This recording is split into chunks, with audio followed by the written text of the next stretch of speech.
ok? A gente está oscilando entre o ao vivo e a gravação, né? Primeira vez que isso acontece conosco, então a gente vai aprendendo aí.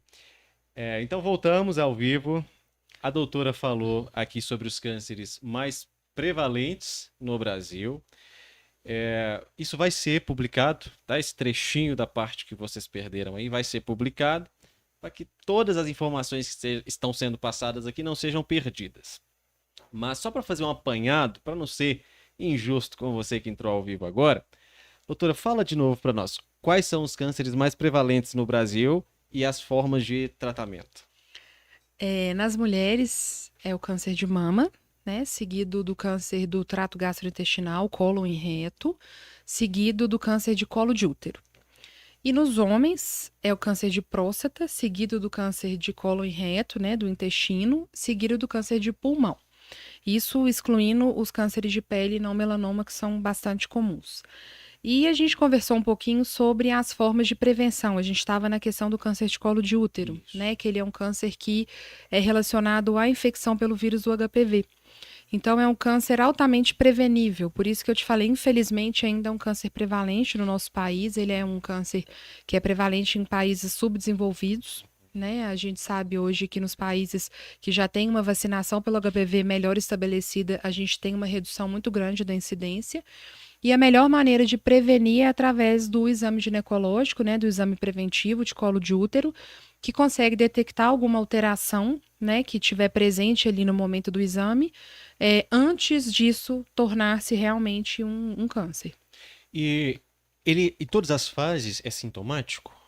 Não, esse que é a grande questão. Quando a mulher às vezes já desenvolve algum sintoma de dor, por exemplo, na relação sexual, que a gente chama o termo médico de dispareunia, ou então um sangramento uterino mais aumentado, ou então, enfim, um corrimento às vezes, né, diferente, isso pode ser inúmeras coisas não relacionadas ao câncer, mas pode ser também um indício de alguma alteração. Por isso a importância de uma avaliação médica. E as verrugas, né, relacionadas ao vírus do HPV, elas geralmente não têm sintoma. Então, por isso a importância, né, do exame preventivo para justamente a gente detectar a doença no momento que ela ainda não se manifestou do ponto de vista clínico. E o câncer de mama? O câncer de mama, infelizmente, também é um câncer bastante prevalente. É, muito heterogêneo as pacientes com câncer de mama, porque algumas elas notam, né, na própria, às vezes, uma brincou que foi o cachorro que descobriu a doença, porque o cachorro pulou nela e aí começou a doer, ela colocou a mão e notou um nódulo, né? Então, o câncer de mama, muitas vezes ele é detectado através da própria paciente, né, palpando o seio e vendo alguma coisa alterada. Mas, assim, a recomendação formal é o rastreio através da mamografia e do ultrassom das mamas, mas principalmente a mamografia. A partir, né, o Ministério da Saúde, ele recomenda a mamografia a partir dos 50 anos de idade. Já a Sociedade Brasileira de Mastologia recomenda a partir dos 40 para pacientes com risco habitual. E para aquelas pacientes com alto risco, a recomendação já cai para os 30 anos de idade. Alto risco seria o quê? Histórico de câncer na História de família? câncer na família, mas assim, tem alguns critérios, assim, depende da idade da pessoa, da família que teve o câncer. Então, por exemplo, minha mãe teve um câncer de mama aos 80 anos de idade. Isso não configura um alto risco. Então, depende da idade que a pessoa da família teve o diagnóstico, depende do grau de parentesco, né? Então, por isso a importância de buscar mesmo um auxílio com o ginecologista, dependendo do caso, até com um mastologista, para poder seguir as orientações adequadamente. Mas, assim, é muito importante essa questão de prevenção, né? E a gente sabe que, infelizmente, mesmo em casos aí que a mulher toma todas as medidas, faz os exames, a gente ainda, né, tem casos aí de doenças que aparecem rápido. Você havia dito sobre um acervo aí de mais de 100 tipos de cânceres, então dificilmente a gente vai conseguir falar especificamente sobre cada um deles. Talvez o segredo, a palavra-chave, então, seja prevenção, né? Um cuidado em saúde, procurar sempre o atendimento médico, porque aí você vai pegar a doença no princípio, talvez. Exatamente, sem desespero, né? Uhum. Porque também a gente tem que tomar muito cuidado com esse excesso de informação, porque às vezes qualquer coisa tem gente que já desespera, né? Eu acho que a gente tem que encontrar um equilíbrio Sim. entre se cuidar, né? Assim, buscar hábitos de vida saudáveis, aproveitar a vida, né? Porque eu acredito muito nessa questão espiritual, nessa questão emocional também, né, não adianta a gente viver em função da doença e viver com medo disso acontecer. Mas sim, né, no caso dos homens, buscar uma ajuda, né, a depender da idade do urologista, no caso das mulheres, do ginecologista, né, dos pacientes idosos, um acompanhamento com geriatra. Então, a prevenção, ela é muito importante. Mas, infelizmente, ela não isenta a pessoa, às vezes, de ter o diagnóstico num momento mais avançado da doença. Seja porque tem alguns tipos de cânceres que a gente não tem um rastreio, né? Então, por exemplo, o câncer de ovário, não existe uma recomendação formal de rastreio. Então, 70% dos casos são detectados com doença mais avançada. Tem pacientes muito jovens que não têm nenhum histórico na família, então começa com um desconforto abdominal, por exemplo, não vai pensar que é alguma coisa oncológica. Então, ainda assim, né, a gente sabe que tem muitas pessoas que, mesmo cuidando da própria saúde, mesmo sendo atentas, mesmo tendo hábitos de vida saudáveis, infelizmente, tem esse diagnóstico. E com o advento do Dr. Google, hoje é impressionante, né? Se você tem lá uma coriza, você digita coriza, o que pode ser? O Google vai terminar em Câncer. câncer, né? Como é essa vivência clínica aí? Porque por haver essas inteligências artificiais que elas meio que cercam tudo e precisam expor todas as probabilidades ali, eu imagino, doutora, que o paciente te procure já querendo o máximo de exames possíveis, né? Então, eu quero fazer um exame, todos os possíveis, para detectar. Como é a vivência clínica do médico com o paciente nessa tranquilização mesmo de que não adianta, não é protocolo você fazer todos os exames? Como é essa? Eu brinco com meus pacientes que se a gente for ler no Google, ele mata todo mundo, Sim. né? Então, é claro que o acesso à informação é muito importante, né? Eu acho que a gente empoderar o nosso paciente sobre isso é essencial, mas primeiro de tudo ele tem que buscar acesso em locais confiáveis, Sim. né? Mas assim, isso para mim é muito tranquilo, sabe, bem? Porque eu acho que a gente, tendo conhecimento técnico e sendo honesto com o paciente, passando para ele assim o que de fato vai fazer diferença para o tratamento dele, para o diagnóstico dele, é muito raro a pessoa não aceitar. Uhum. Então, às vezes, a gente chega, o paciente fala, eu quero fazer um PET-CT, eu quero fazer isso, e você explica, né? Olha, não tem uma indicação formal, por isso, isso e isso, o PET é recomendado nesse cenário. No seu caso, não é um exame que vai agregar benefício nesse momento. Então, assim, eu acho que a gente, explicando mesmo, assim, olho no olho e orientando e tirando as dúvidas, assim, isso para mim realmente não é um fator difícil, né? Mas eu acho que eu também lido, né? Geralmente os pacientes chegam ao oncologista já com o diagnóstico firmado, Ok. né? Não é um oncologista que faz o rastreio da doença. Uhum. É claro que se eu tô com uma paciente em controle de um câncer de mama, é claro que eu vou avaliar, né? Assim, se o exame preventivo dela tá em dia, se a colonoscopia dela já tá na hora de fazer, mas em geral os pacientes já chegam pra gente com o diagnóstico firmado. Você falou sobre ser honesto com o paciente, doutora. E linkando com o que falávamos no princípio acerca do tabu que por muito tempo foi falar sobre câncer, como deve ser a comunicação? Como o médico deve. Porque o médico deve ser realista, né? Mas como deve ser essa comunicação desse diagnóstico para o paciente? Eu falo bem que a comunicação de uma notícia difícil, tem muita gente que acha que é um evento, que a pessoa vai chegar lá, vai sentar na consulta e a gente vai chegar e vai alinhar tudo e vai definir tudo e vamos resolver. E, na verdade, a comunicação de uma notícia difícil, ela é uma construção. Primeiro de tudo, a gente tem que ter uma confiança, ou a pessoa tem que ter uma confiança naquele profissional, e a gente precisa conhecer aquela pessoa que está à nossa frente. Porque cada pessoa reage ao diagnóstico de uma maneira diferente. Então, a gente. Como é que eu vou falar sobre uma coisa difícil, falar sobre uma questão de vida, se eu não sei quem é aquela pessoa, se eu não sei se ele é um pai, se é uma mãe, de que ele trabalha, qual que é a religião, o que ele acredita, né? Eu brinco que eu preciso saber aonde está a paz daquele paciente antes da gente ter essa conversa. Então, é claro, né? A gente sempre tem que ser claro, a gente sempre tem que ser honesto. É, mas a gente precisa de ter muita calma para a gente também não chegar e despejar aquele tanto de informação, às vezes difícil, numa pessoa que ainda não tem um recurso emocional para lidar. Então, quando a gente acaba de ter um diagnóstico, por exemplo, de um câncer, é o momento de você chegar e falar: olha, a doença é isso, prognóstico? Não. Né? A pessoa primeiro precisa de absorver o impacto daquele diagnóstico, para a partir daí, né, ela mesma ir construindo os recursos emocionais, as estratégias que ela, né, cada um tem uma diferente, para ela conseguir lidar. Mas eu sou muito a favor da gente realmente ser honesto, com muito cuidado, muita cautela. E assim, isso para mim hoje é uma coisa que flui, porque conhecendo aquela pessoa que está na minha frente, olhando no olho dela, eu consigo ter uma sensibilidade, na maioria das vezes, de saber até onde eu consigo chegar e eu posso chegar. A gente fala muito da linguagem não verbal. Então, se eu tô ali com aquela pessoa e eu começo a falar da doença e ela já se encolhe, ela já começa a balançar o braço, balançar a perna, eu sei que ela não tá confortável e não é o momento da gente estender aquela conversa. Mas o paciente e a família, ele nos diz, mesmo que de uma maneira não verbal, até onde eu posso chegar, até quando eu posso chegar, e se a gente vê que naquele momento tá muito, a gente passa por um outro dia, a gente dá um tempo, né?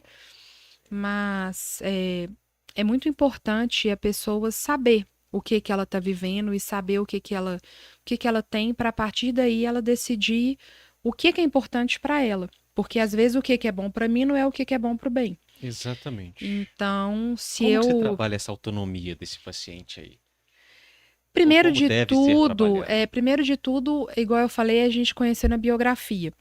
E eu converso abertamente mesmo, sabe bem, assim, depois que eu já crio um vínculo de confiança, eu pergunto às vezes para a pessoa, ou, por exemplo, senhor José, a gente está aqui, né, tratando uma doença desafiadora, e eu queria saber, assim, né, eu tô te conhecendo hoje, eu ainda não conheço o perfil da sua doença, eu não sei como, né, vão vir os seus exames, às vezes até eu já sei, mas, né, a gente...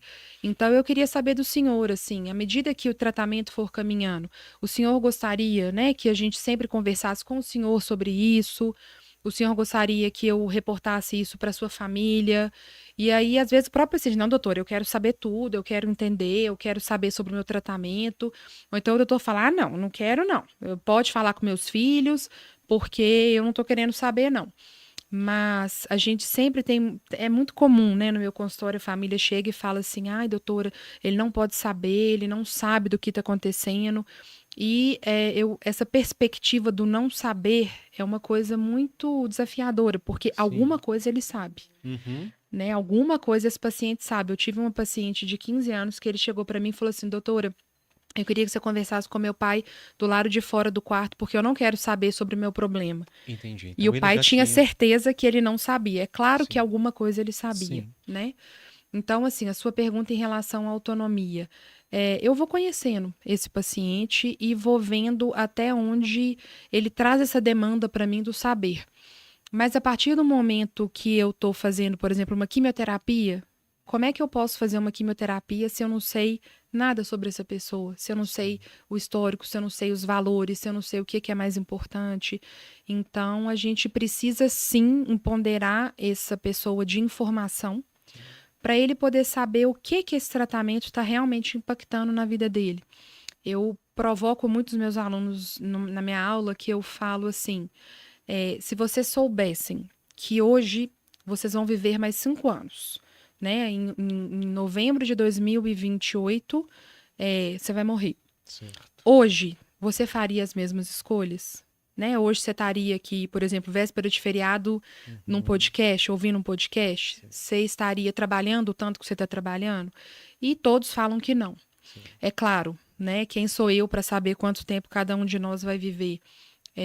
Mas às vezes a gente não expor para aquele paciente a real situação dele, a gente vai estar tirando a chance dele de escolher o que que ele quer fazer da vida dele com aquele tempo de vida que ele tem. Sim.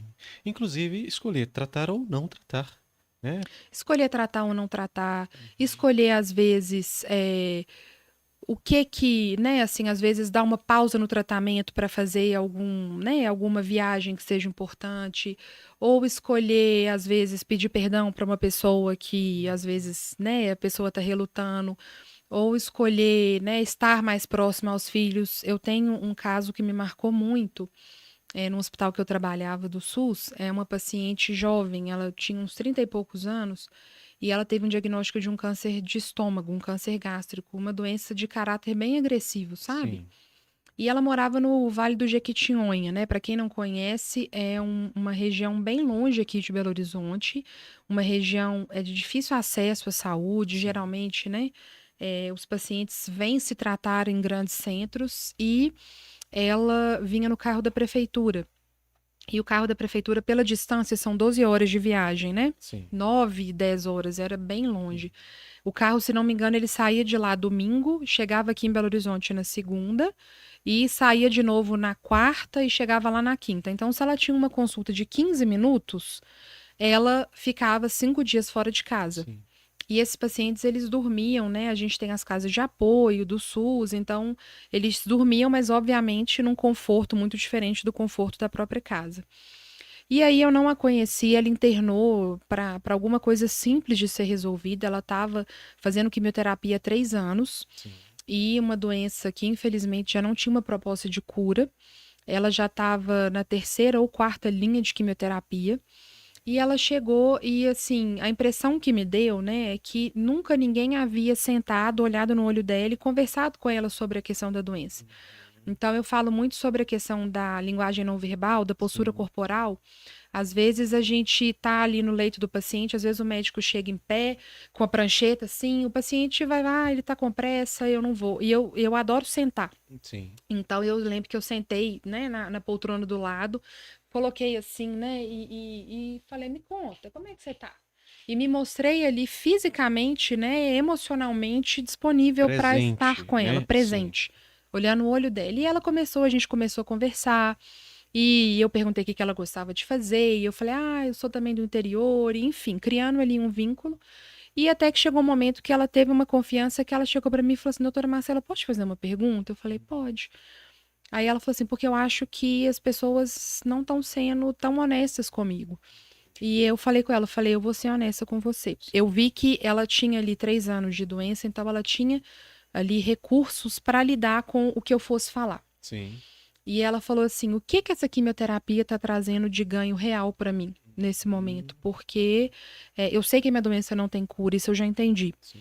Mas eu fico muito tempo fora de casa.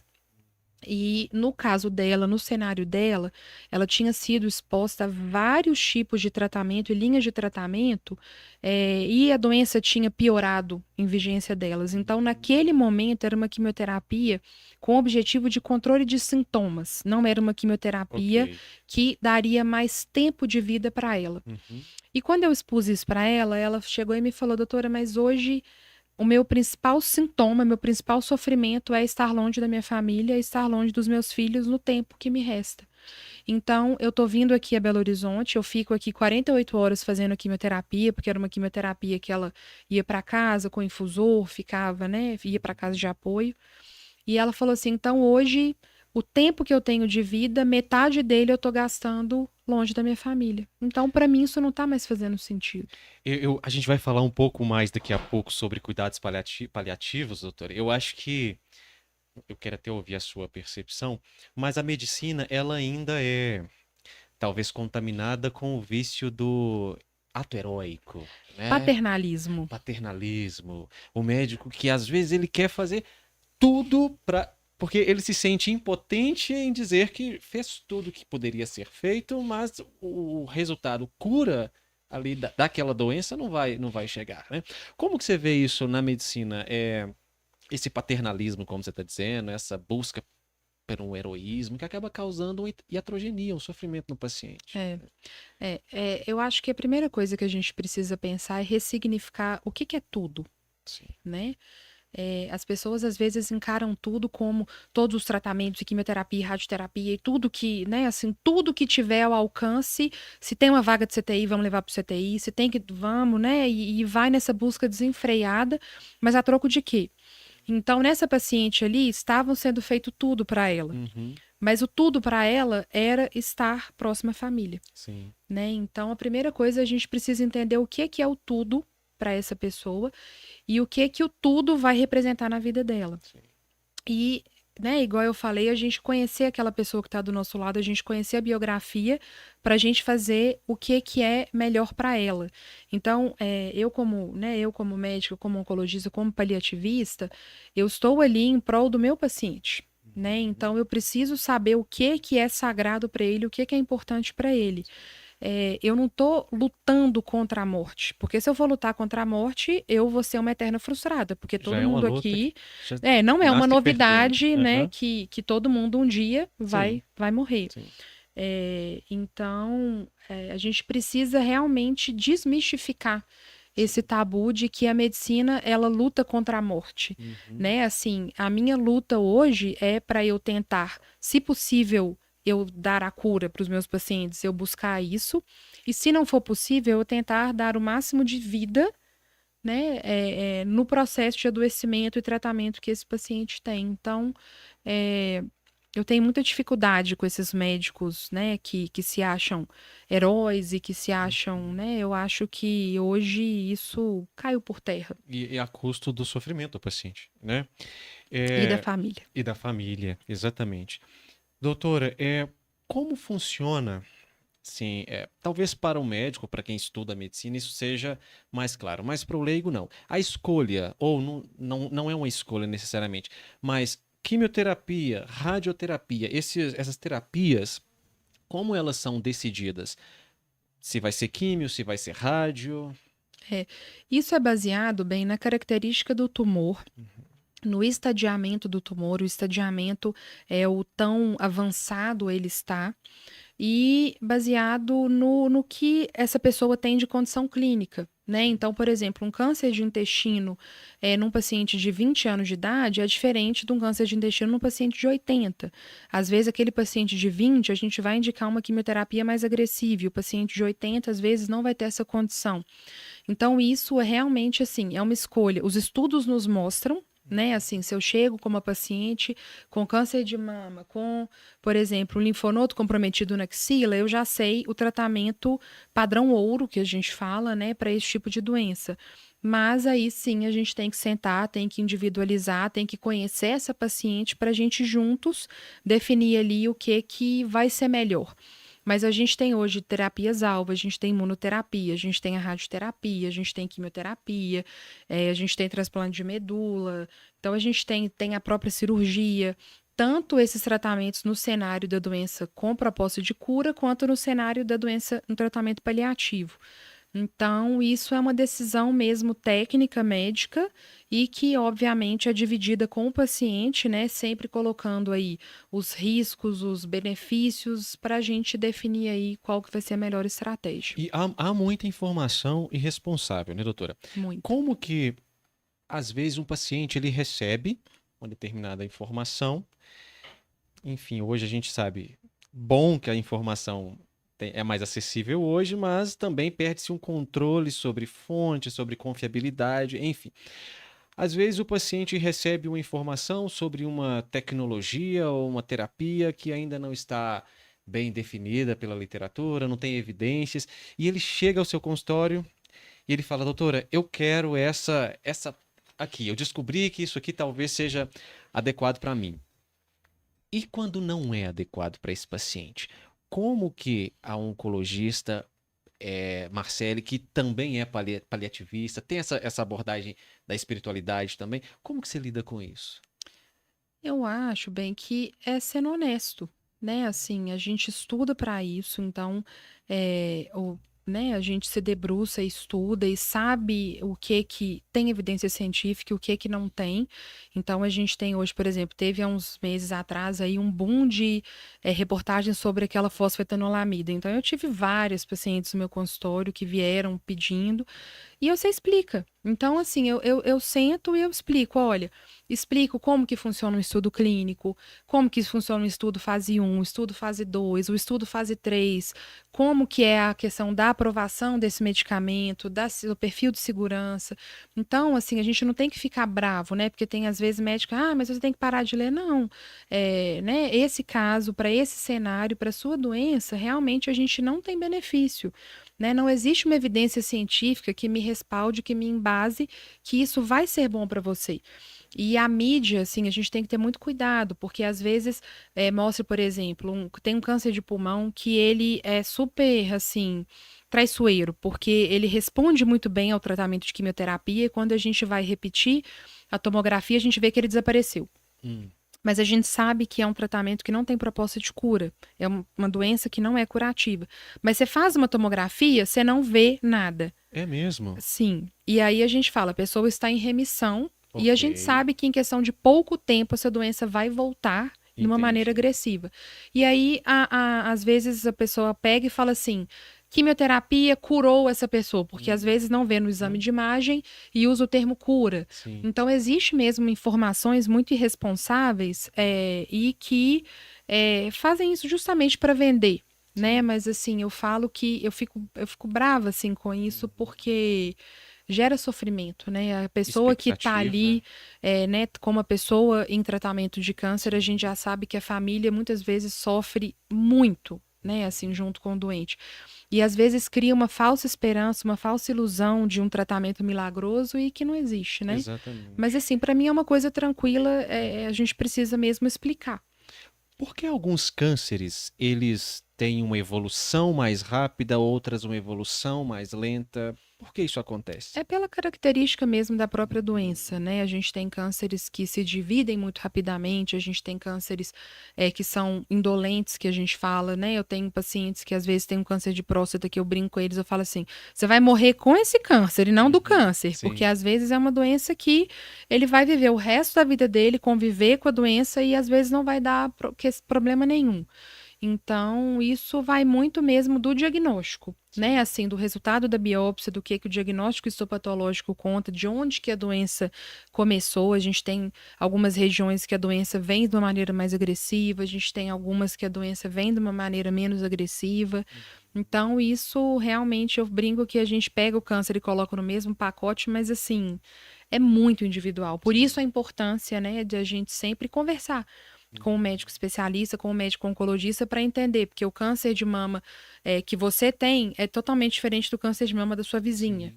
Então, você perguntar, olha, minha vizinha teve um câncer de mama e está tomando um comprimidinho, eu não tô, por quê?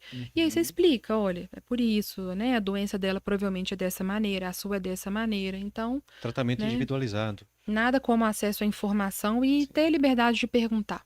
Sim. Doutora, a gente escuta também, eu já escutei várias vezes a pessoa falando assim, é, mesmo se eu tiver câncer, eu não quero saber, porque eu conheci uma pessoa que estava bem. Descobriu o câncer, ela se foi muito brevemente. É, isso de fato acontece? O sistema, o psicológico da pessoa interfere nessa progressão do câncer? Ou é porque a pessoa não sabia e soube justamente porque estava em uma fase mais terminal? Eu acredito muito na questão emocional relacionada à doença, mas assim, emocional no sentido de quando a pessoa ela tá bem espiritualmente, emocionalmente, eu acredito que existe uma tolerância melhor ao tratamento, né? Eu vejo isso muito na minha prática, aquelas pacientes que às vezes vêm com uma carga familiar mais difícil, uma questão emocional mais difícil, geralmente os tratamentos oncológicos tornam-se mais desafiadores, né? Mas eu não acredito muito nisso quando a pessoa soube, logo ela, né? Eu acredito que isso iria acontecer independente do diagnóstico ou não. Sim. Mas é claro, né? Dependendo às vezes da condição clínica dessa pessoa, às vezes, né? Eu não sei qual profissional que a viu, às vezes opta por um tratamento mais agressivo do que o corpo dá conta. Então, às Uhum. vezes pode acontecer da pessoa às vezes piorar mais rápido por conta de tratamentos desproporcionais. Sim. Mas Eu acredito muito que diante de um diagnóstico de uma doença tão desafiadora, a gente tem que oferecer, né, uma escuta, um suporte emocional muito grande, porque é muito sofrido, né, Sim. saber da doença. Mas a gente escuta isso muito, mas não é É. uma coisa muito que eu vejo na minha prática, não, sabe? Quando é que o médico declara que aquele paciente está terminal?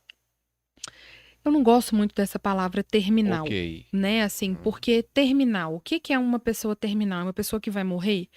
Então, se é terminal, eu também, Sim. né? Então, Uhum. assim, eu sempre devolvo essa pergunta, sabe? Quando a pessoa fala, doutora, mas ele tá terminal? Eu falo, mas o que que é terminal pra Certo. você? Porque às vezes terminal é não tem cura. Ou então, às Uhum. vezes, terminal é ele tá nos últimos dias ou horas de vida. Então, eu não uso esse termo, sabe? Assim, Sim, na minha prática clínica. Eu devolvo a pergunta e eu explico, sim, né? Eu falo assim, olha, a gente está diante de uma doença que, né, não tem uma perspectiva de cura, né? Para a medicina, né? uhum, Porque também eu não tenho o direito de tirar a fé e a esperança daquela pessoa. E realmente a gente vê coisas, né? Assim, pessoas que nos surpreendem de alguma maneira, né? Então, eu sempre devolvo a pergunta e explico, mas assim, um médico chegar e taxar, olha, você é um doente que agora está terminal, eu vejo isso acontecendo, mas eu não concordo, certo, sabe? Porque é muito, muito individual, né? sim. A doença, o comportamento, né? A forma que essa doença vai evoluir. A gente precisa conhecer aquele paciente. Então, quando eu vou mudar um pouco a pergunta, e muito bom você ter falado isso, porque a gente muda o vocabulário até, né, doutor? Isso é excelente. É, quando que você então indica para esse paciente cuidados paliativos? Melhorei? Melhorou bem? Bem, qualquer paciente que tenha uma doença ameaçadora à vida, ele já tem indicação de ser acompanhado por uma equipe de cuidados paliativos. É claro que a maioria dos casos são pacientes que não têm cura. Mas sim, às vezes eu tenho pacientes com câncer de mama com uma perspectiva curativa, mas que a doença trouxe um sofrimento físico, um sofrimento emocional, um sofrimento espiritual ou um sofrimento familiar tão grande que essa pessoa tem indicação de ser acompanhada por uma equipe. Então, qualquer doença grave que ameace a continuidade da vida, a gente já tem o benefício de ser acompanhado pela equipe. Então, até mesmo falando da parte não oncológica, aqueles casos de pacientes, por exemplo, com Covid, na época, né, que ficavam ali internados no CTI por muito tempo, eram traqueostomizados, fazendo hemodiálise, num contexto ali de pior e fragilidade, né, até que ponto ali que, né, se justificava todo aquele arsenal terapêutico, né, às vezes num contexto de já irreversibilidade. Sim. Então, tem essa ideia errônea de que cuidado paliativo é quando não tem mais nada para fazer, ou então quando não tem cura, ou então quando está morrendo, né? E hoje a gente tem, eu estava conversando isso hoje com uma paciente, os estudos nos mostram que os pacientes oncológicos em acompanhamento com a equipe de cuidados paliativos de maneira precoce, eles vivem mais. Por quê?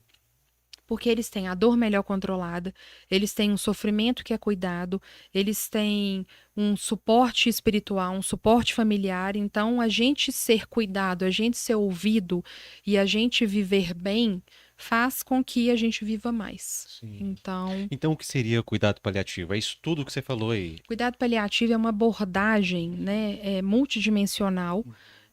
que a gente trata de maneira ativa, né, todos os sintomas daquele paciente que estejam trazendo sofrimento, tanto na esfera física, como dor, falta de ar, intestino preso, tanto na esfera psicológica, quanto na esfera social, quanto na esfera espiritual. Então, o cuidado paliativo realmente é essa abordagem, e a gente conta com uma equipe multiprofissional, né? No meu caso, onde eu trabalho, eu tenho uma equipe maravilhosa, conta com médico, enfermeiro, fisioterapeuta, psicólogo, assistente social, nutricionista. Ficou medo de eu esquecer, porque a equipe, né, é uma equipe muito grande. Sim. Então, assim, para um olhar mesmo para aquele paciente em todas as esferas. Inclusive, o que você falou, controle de dor. Controle de dor. Aí, juntando com o tema passado, oncologia. Como é esse controle da dor oncológica?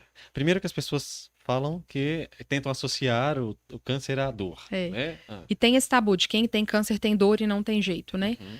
Eu falo que a dor oncológica ela é extremamente desafiadora de tratar, porque existe uma questão física, sim, né? Dependendo da região do câncer, a dor ela vem de uma maneira muito forte, metástase óssea, às vezes, né?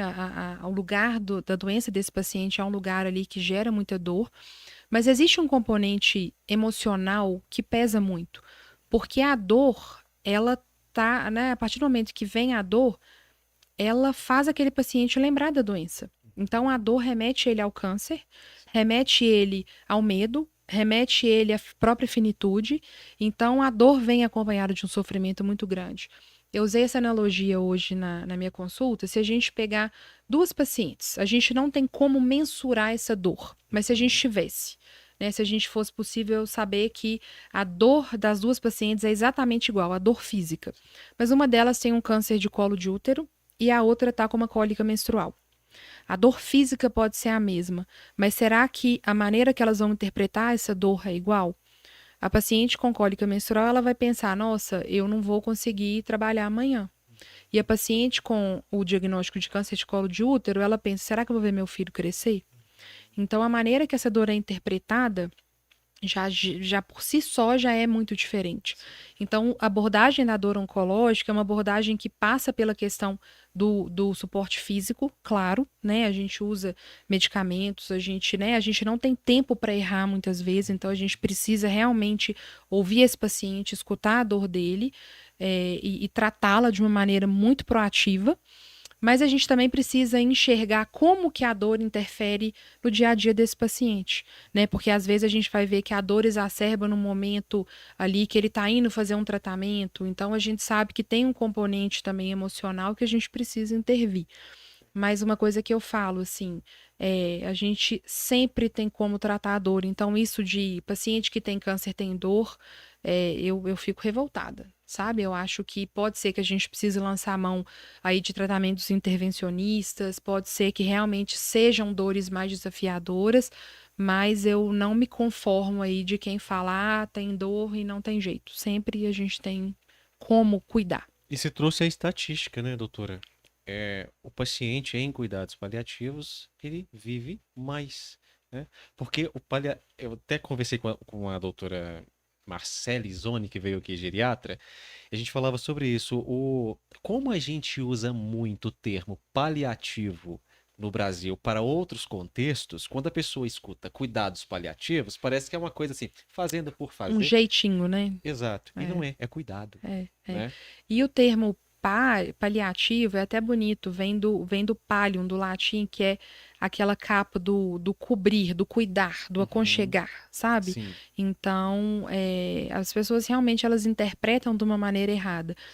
Até já pensei, gente, será que a gente devia mudar, né, essa palavra? Mas assim, eu acho que não. Eu acho que é através da informação, Sim. né? Então, assim, se cada um ali, né, você sai daqui do podcast e aí você já sabe, olha, cuidado paliativo é isso. E a gente vai difundindo essa informação, Sim. a gente realmente consegue mudar isso, né? Hoje, uma paciente, né, assim, eu acabei de atendê-la e ela disse, doutora, mas por que que eu não fiquei sabendo antes, né? Ela tá em Uhum. tratamento aí de uma doença desafiadora, passou por momentos difíceis agora recente, com a internação, com uma dor de difícil controle. E aí ela falou: Nossa, mas eu não vou chorar o leite derramado, mas teria sido tão mais fácil, né, se vocês estivessem comigo desde o início, Sim. porque eu tive vários sintomas aí, vários sofrimentos que vendo hoje, conhecendo o trabalho de vocês teriam me ajudado. Sim. Né? Então, e é de cortar o coração a gente ouvir isso, mas ao mesmo tempo também a gente pensa que bom que, né, também ela teve acesso e ela descobriu a tempo, né, Sim. da gente conseguir ajudá-la, né? Exatamente. Porque tem muita gente que às vezes, Nem né, nem descobre, né? descobre. Você falou muito sobre espiritualidade e dentre algumas funções que você exerce, uma delas é ser capelã, Sou né? capelã. O que é isso, capelania em cuidados paliativos? O capelão, né, tem muita gente que associa, né, nossa, mas capelão deve ser uma espécie de padre, né? E na verdade, a capelania é assistência espiritual aos pacientes. No meu caso, né, a formação foi dos pacientes em cuidados paliativos. Então, é assistência espiritual desses pacientes que estão diante dessas doenças ameaçadoras à continuidade da vida. a gente sabe que religiosidade é diferente de espiritualidade.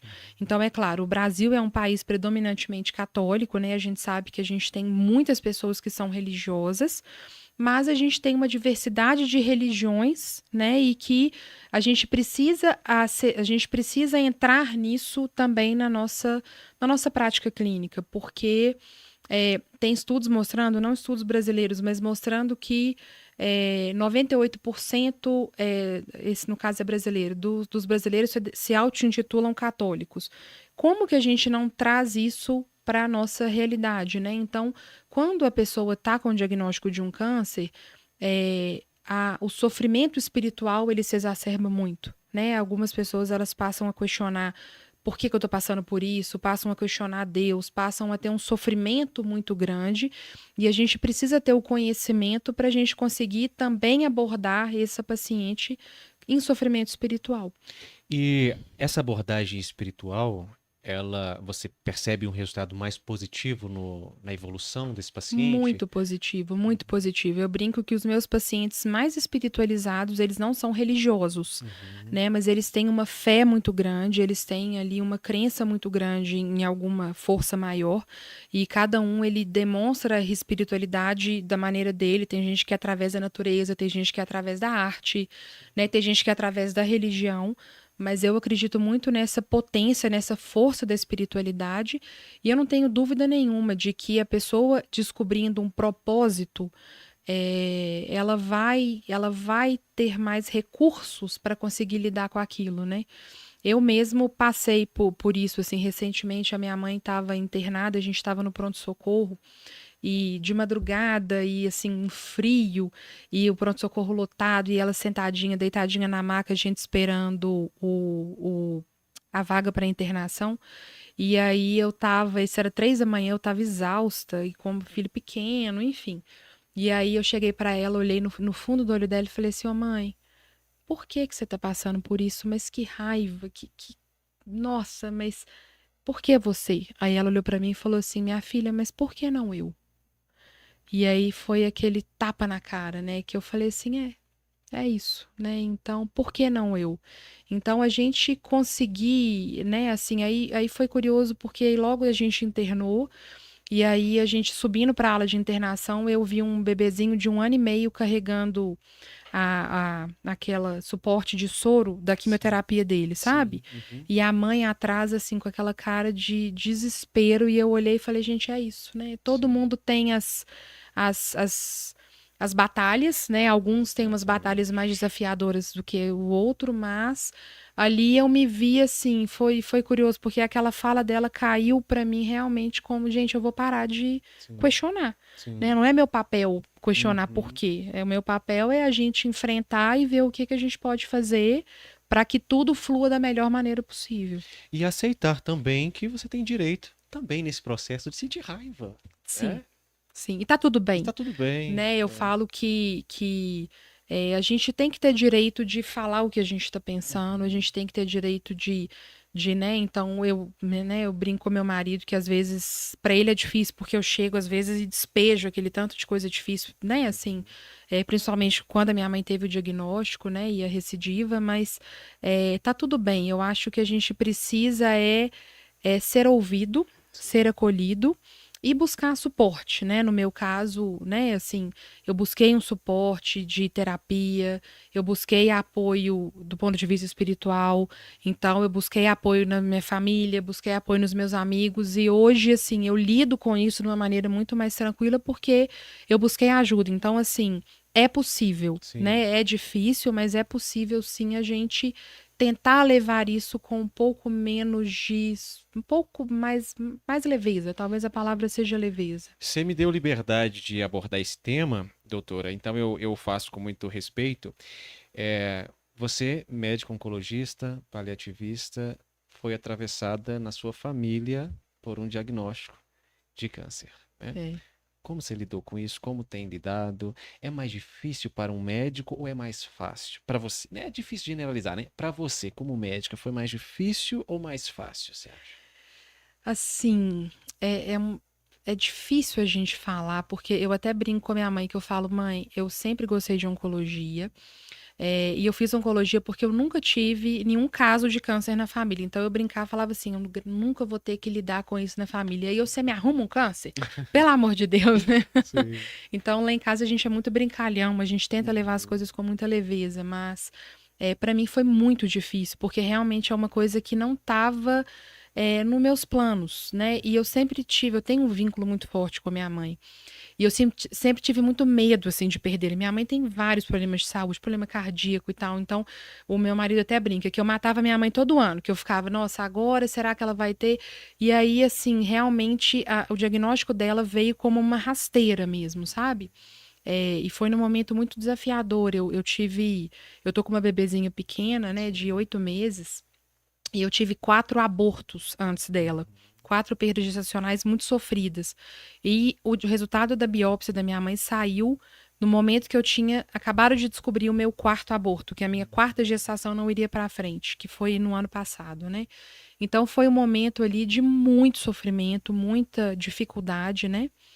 Mas, assim, eu tive um apoio muito grande da minha equipe de trabalho. Eu lembro que quando saiu o resultado da biópsia, obviamente eu não fui trabalhar naquele dia, né?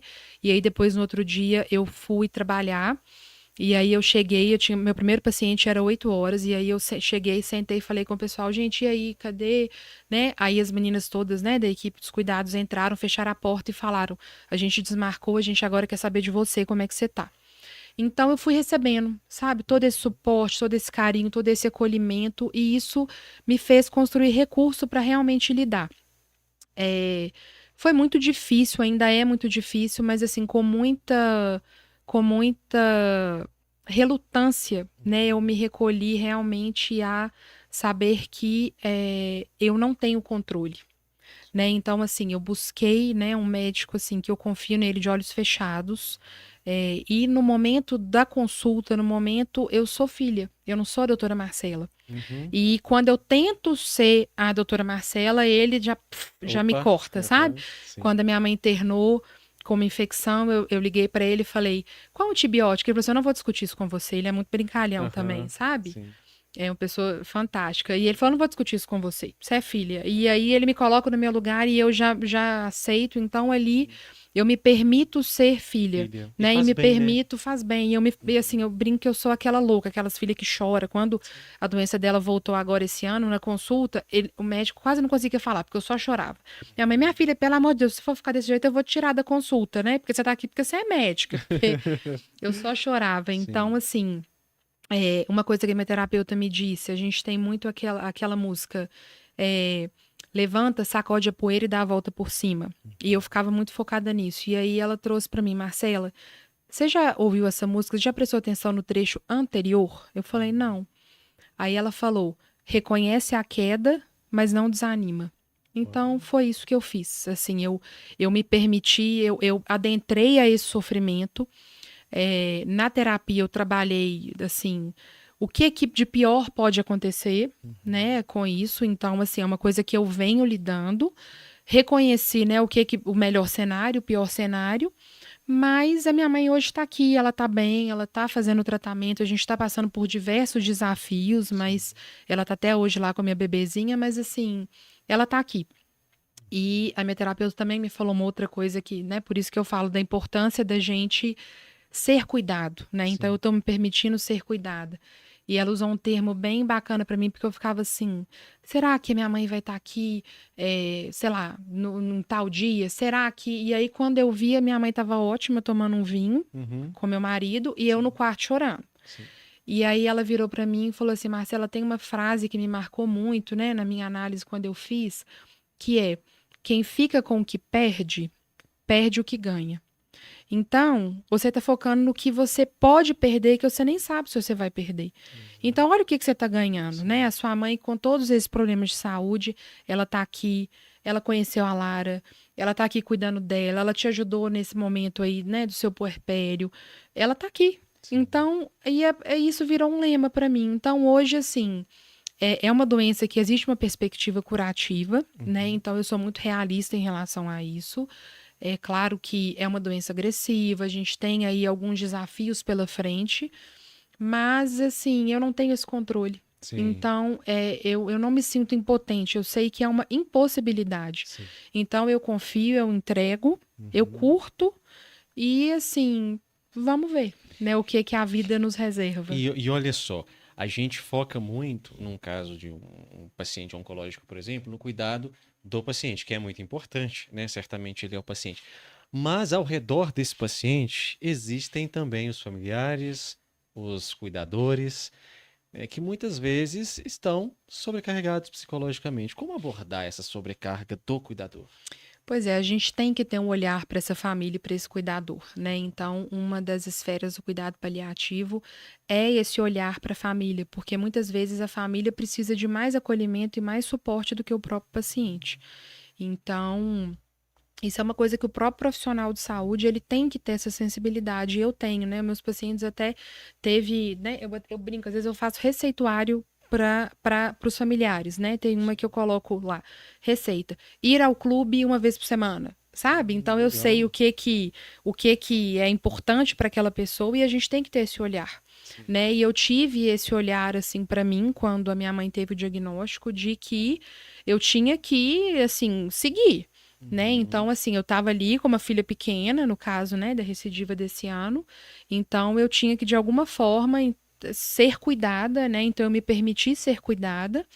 E quem, né, tá passando por isso, às vezes, de ter alguém, um familiar, ou uma filha, um marido, um tio, enfim, precisa, né, buscar ajuda, precisa entender que a gente não tem que dar conta de tudo, né, a gente tem que pedir socorro mesmo, às vezes, né, assim, de amigos, de vizinhos, de primos, às vezes, para ajudar, né, nessa parte até prática mesmo do cuidado, e que a gente, para estar ali diante de outra pessoa, a gente precisa se cuidar. Né, eu acho que é um pouco de hipocrisia. No meu caso, imagina eu como médica que estou ali oferecendo um cuidado para aquele paciente, eu não olhar para mim e não me cuidar também. Como é que eu posso Exatamente. falar com aquela pessoa para ele se cuidar se eu não me cuido, Exato. né? Doutor, eu vou abrir aqui para as perguntas da plateia. Plateia, não, da audiência. Algumas perguntas, inclusive, já foram respondidas por ti. Tá? Tem uma aqui que eu acho que é uma pergunta de US$ 1 milhão. Não sei. O que causa o câncer? Tem resposta a essa pergunta? É a pergunta de US$ 1 milhão. Na verdade, a gente tem hoje vários estudos mostrando, né, o cigarro, né, os hábitos de vida, eles têm uma relação muito grande. Cigarro, bebida alcoólica, o uso né, o abuso de alimentos condimentados, alimentos industrializados. A gente tem alguns vírus que têm relação, né, como o vírus do HPV, igual eu citei, do câncer de colo de útero, ele tem relação com o vírus também de orofaringe. É, então, a gente tem, assim, hábitos de vida, eles têm uma relação, obesidade, a gente sabe hoje que tem uma incidência maior, mas a gente tem pessoas aí que são extremamente saudáveis, nunca beberam, nunca fumaram, não tem nenhuma história na família e aparecem com a doença. Sim. Então, eu falo assim, que a gente tem que se cuidar, né? Assim, buscar uma alimentação saudável, buscar a prática de atividade física, né? Não abusar do consumo de bebida alcoólica, não fumar em hipótese alguma, mas ainda assim não é uma garantia de que a gente não vai desenvolver essa doença. Então, Existe ou alguns sinais de alerta que, em caso de aparecimento, o paciente pode pensar que possa ser um câncer, algo assim? depende do sítio do câncer, né? Mas assim, por exemplo, uma perda de peso não intencional, né? É um sinal aí que é importante a pessoa às vezes tá perdendo peso, uma perda de apetite, né? Assim que a pessoa não, né, olha para a comida e não tá com vontade de comer, uma dor aguda que, né, assim não tá melhorando, uma falta de ar ou uma tosse ali persistente associada, né, a essa perda de peso, um sangramento nas fezes, né? Pode ser alguma questão, né, de uma doença hemorroidária, mas assim é importante investigar. Um sangramento vaginal numa mulher, né, assim que já não menstrua mais. Então tem alguns sinais de alerta, sim, mas eu falo principalmente essa questão da perda de peso, né, que é um sintoma que a gente vê na maioria dos pacientes, eles vêm junto com o diagnóstico essa perda de peso, essa dor às vezes, né, assim persistente e essa questão de alimentação, da hiporexia que a gente fala, é a baixa ingesta alimentar. Ok. Tem mais perguntas aqui, doutora? Tá gostando? Demais. É? Ah, que bom. Um prazer. Prazer Eu gosto muito de nosso. falar, gente. Então, se deixar, eu fico até meia-noite. Tem que tomar E cuidado comigo. você é altamente didática, professora, né? Olha, deixa eu ver quem perguntou sobre. Foi o Auri, tá? Que perguntou o que causa câncer. Agora, a Rosângela pergunta assim: ó, meu netinho de 2 anos foi diagnosticado com neuroblastoma. Poderia falar a respeito desse câncer? O neuroblastoma é um tumor igual ela trouxe, é um tumor de crianças, né? Ele é basicamente na primeira infância, né? Nos primeiros anos de vida. E então é um tumor que eu, na minha prática clínica, eu não trato, né? Eu trato adultos. Então eu tenho pouca, na verdade, pouca, quase nenhuma experiência no tratamento dele. Mas é um tipo de câncer que geralmente o tratamento dele envolve geralmente quimioterapia, radioterapia, geralmente é um tratamento multimodal, né? Que não é só um tipo de tratamento. E depende muito do estadiamento da doença para a gente poder avaliar, né, como que vai ser esse tratamento. Mas um diagnóstico numa fase mais inicial da doença tem uma alta taxa aí de cura, né? E se Deus quiser, esse vai ser o caso. Mas é muito importante, assim, perguntar sobre os tratamentos com o médico que vai acompanhá-lo, né? Mas é uma doença que numa criança, né, num bebezinho tão jovem, assim, é o acaso mesmo, assim, não tem nada de errado que ele possa ter feito ou que a família pode ter feito para aparecer, né? É um acaso genético muito infeliz, né? Todo câncer gera metástase? Não, nem todo câncer, né? Assim, a gente sabe que quando a doença ela vai se avançando, geralmente ela caminha para os linfonodos, né, que Uhum. drenam ali aquela região, e posteriormente ele pode ir para outros órgãos que a gente chama de metástase. Mas tem alguns tipos de cânceres que eles não têm essa característica de dar metástase, eles vão crescendo, mas geralmente não dão metástase. Tem alguns que já dão metástase assim muito rapidamente, então né, assim, é muito variável mesmo. Sim. Tem Tem... alguns cânceres, né, só assim, Ok. que mesmo com metástase, a gente acha metástase, nossa, então não tem cura. Mesmo com metástase é passível de cura. Tem alguns cânceres que não. Então, assim, é preciso realmente, ao invés de buscar no Dr. Google, né, gente, é Sim. claro que a gente precisa ter acesso à informação, eu não estou de forma nenhuma incentivando que as Claro. pessoas não busquem informação, né? Mas antes de tudo, a gente tem que conversar com o nosso médico, Sim. né? Para a gente ter informação de qualidade, informação confiável, para não desesperar sem necessidade. Perfeito. Tinha uma aqui que era sobre. Eu cheguei a encontrá-la, mas eu não estou achando Do aqui. É adenocarcinoma. adenocarcinoma, isso. Alguém perguntou sobre adenocarcinoma, mas não estou encontrando a pergunta da pessoa, mas faço para você. O que é o adenocarcinoma? O Forma de adenocarcinoma é um tratamento? tipo de câncer que ele se origina de algum tecido glandular. Adeno vem de glândula. Então, o adenocarcinoma ele pode aparecer em diversos locais do corpo, né? A gente tem um adenocarcinoma de intestino, a gente tem um adenocarcinoma de ovário, a gente tem, então, assim, a pergunta tem até um adenocarcinoma de pulmão. Então, assim, eu não sei, né, a origem desse adenocarcinoma, mas é um tipo de câncer que vem de um tecido glandular. Mas em relação a tratamento, vai depender, né, de onde ele surgiu, se é passível de um tratamento cirúrgico, do estadiamento, né? Se tem aí, por exemplo, algum linfonodo, alguma íngua que está comprometida, e, né, assim, aí ele varia entre cirurgia, entre quimioterapia, dependendo da região radioterapia, dependendo do estadiamento imunoterapia, então, né, assim. Depende do caso concreto, né, doutora? TV Super Ativa pergunta assim. Aí, pessoal, peço já desculpas, vai ser a nossa última pergunta. A gente está caminhando para a conclusão. Boa noite, doutora. Fale sobre o câncer de mama masculino, porque existe, né? Existe. Fale sobre o câncer de mama masculino, quais são as causas e como prevenir.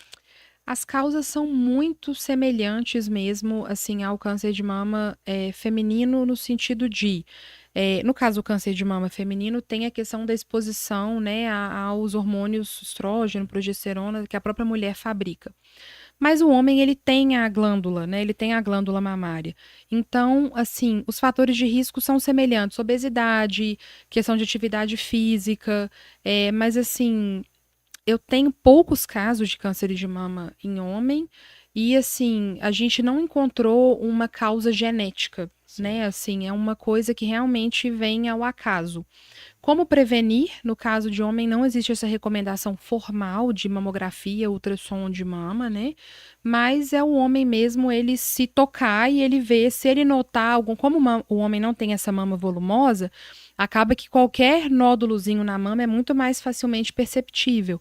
Eu tive agora recente um paciente com câncer de próstata que adiantou a consulta para mim, que ele falou, doutora, ele está em controle, ele não está mais em tratamento. E aí ele chegou, doutora, tem um nódulo aqui esquisito. E aí eu examinei, vi, encaminhei para o mastologista e ele está em vias de fazer uma biópsia. Então, os fatores de risco, assim, são relacionados mesmo à questão da própria saúde, assim, né, igual eu citei, e o tratamento é semelhante ao tratamento do câncer de mama feminino. Dependendo do estágio da doença, a gente recomenda cirurgia, dependendo a quimioterapia, dependendo a radioterapia. Então, ele caminha aí, ele inclusive toma se for um câncer hormônio relacionado, ele toma o comprimidinho, né, que as mulheres costumam tomar de hormônio. Então, o tratamento é muito similar. Mas é uma doença rara, Sim, mas mas acontece. pode acontecer, né? Doutora, infelizmente a gente está indo para Que os pontos pena. finais, né?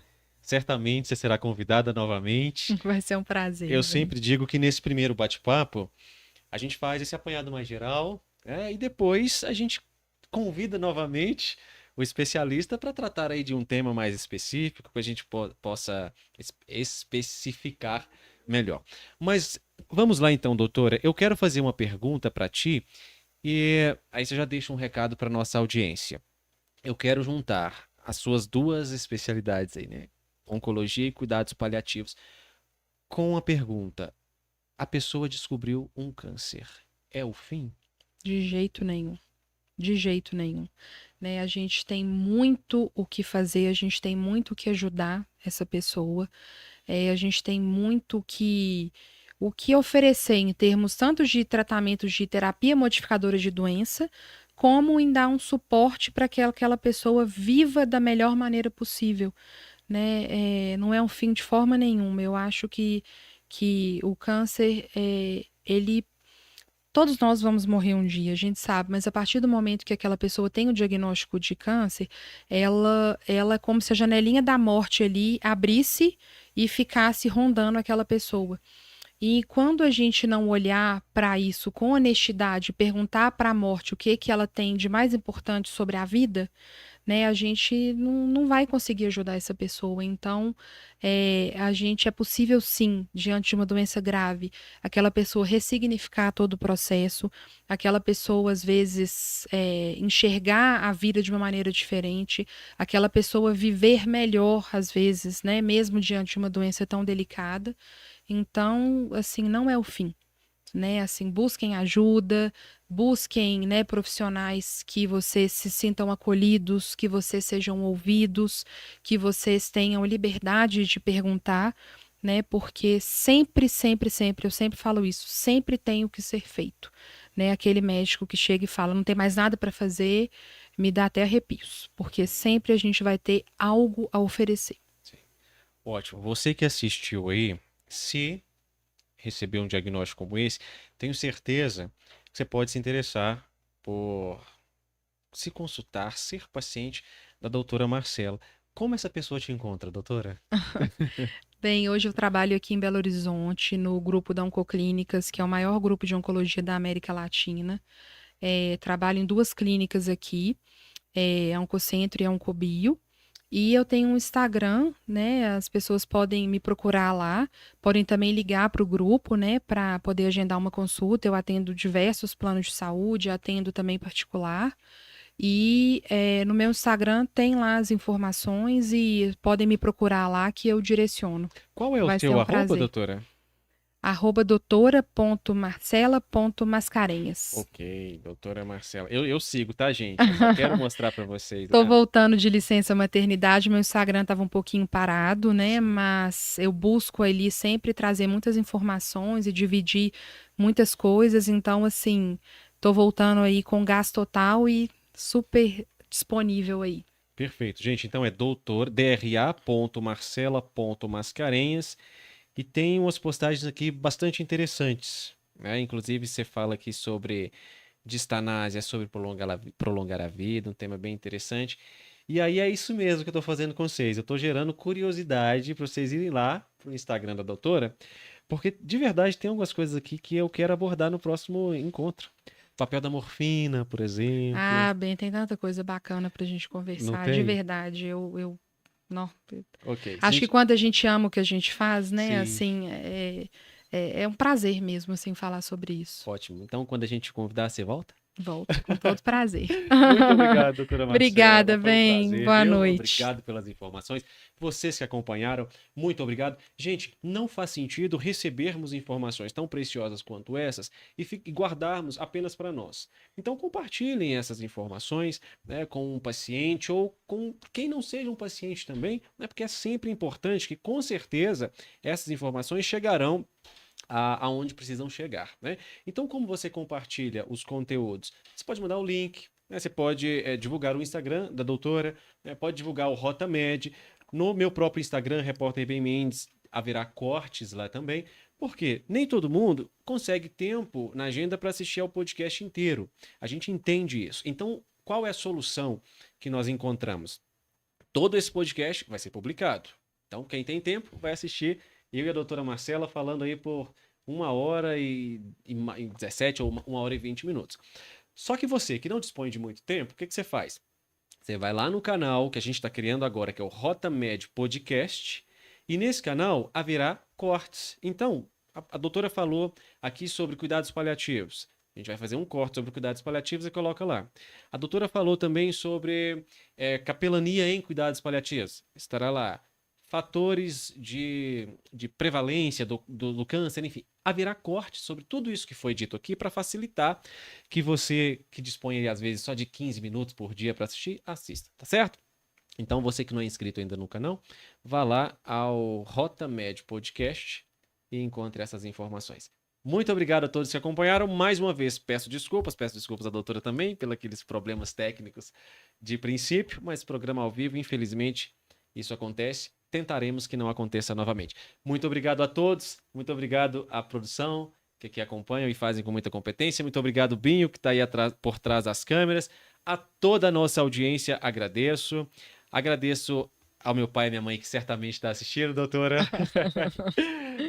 Tem amigos seus assistindo também, né? Ah, Que deve ter. eu vi que você Alguns divulgou lá. pacientes devem ter. Pacientes. Vocês são privilegiados por ter uma doutora tão especial como a doutora Marcela, e você certamente privilegiada por tê-los como Sem dúvida, são o pacientes meu também. maior aprendizado. Perfeito, gente. Então, até a próxima quarta. Quarta que vem, a gente conversa com a doutora Camila Izoni, que é intensivista, chefe de CTI.